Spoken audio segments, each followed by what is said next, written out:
صلح حدیبیہ کے بعد جب حضور مدینہ تشریف لے گئے، خیبر کے ایک شخص تھے، خیبر کا ایک یہودی تھا، اس خیبر یہودیوں کے پاس تھا، اس کا نام لبید تھا۔ اس کے پاس اشرفیاں لے کر گئے اور کہنے لگے کہ ہم نے محمد پہ بہت جادو کیا ہے، اثر نہیں ہوا، تو بہت بڑا جادوگر ہے، تو محمد پہ جادو کر۔ محمد بن عبداللہ صلی اللہ تعالی علیہ وسلم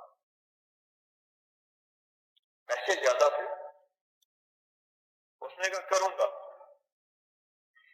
ایک نوجوان تھا جو حضور کی خدمت میں رہتا تھا، یہودیوں کا بچہ تھا، میرے کملی والے کی محبت شفقت، ان کی چھاؤں تلے چھتری تلے سارے تھے۔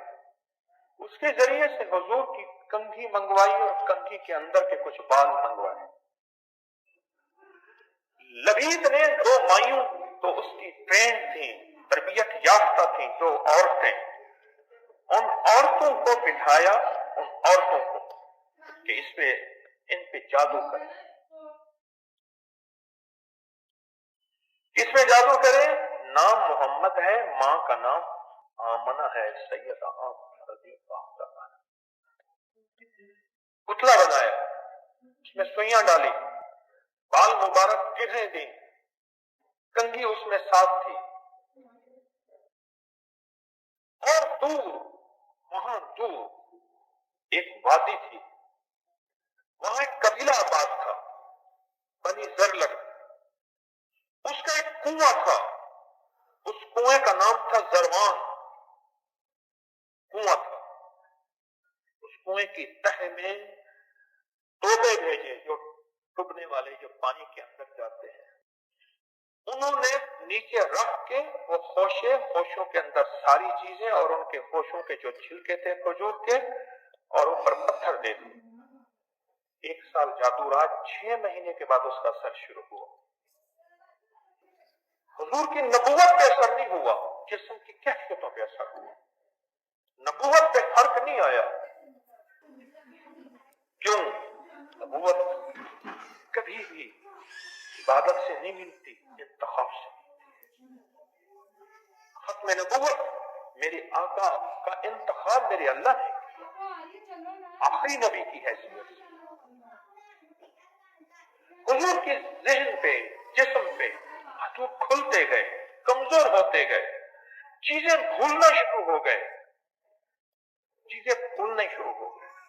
آپ کی زندگی کے کچھ معاملات میں اثر پڑے، اور زندگی کے پھر آخری 6 مہینے، پھر 3 مہینے، پھر آخری 3 دن بہت زیادہ تکلیف۔ اس دن عائشہ صدیقہ رضی اللہ تعالیٰ عنہ کے گھر کی باری تھی، اور میں نے اللہ سے بہت دعا کی کہ اللہ مجھے راحت عطا فرما، صحت عطا فرما۔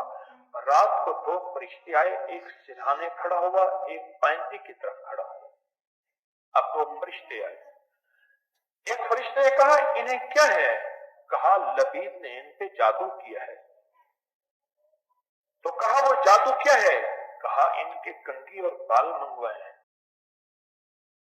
اور بالوں کو گرہیں دی ہیں، پھر ایک مجسمہ گڑیا موم کا ایک جسم بنایا، اس میں سوئیاں تھی 11 اور 11 گرہیں تھیں، اور بنو زرلق کے قبیلہ اس میں گئے اور اس کے کنویں کے نیچے کے تہ کے پتھر کے نیچے جا کے رکھا۔ انہوں نے کہا اس کا علاج کیا ہے؟ دوسرا فرشتہ پوچھنے لگا، یہ دونوں باتیں ہو رہی ہیں فرشتوں کی۔ اس نے کہا اس کا علاج معوذتین ہے۔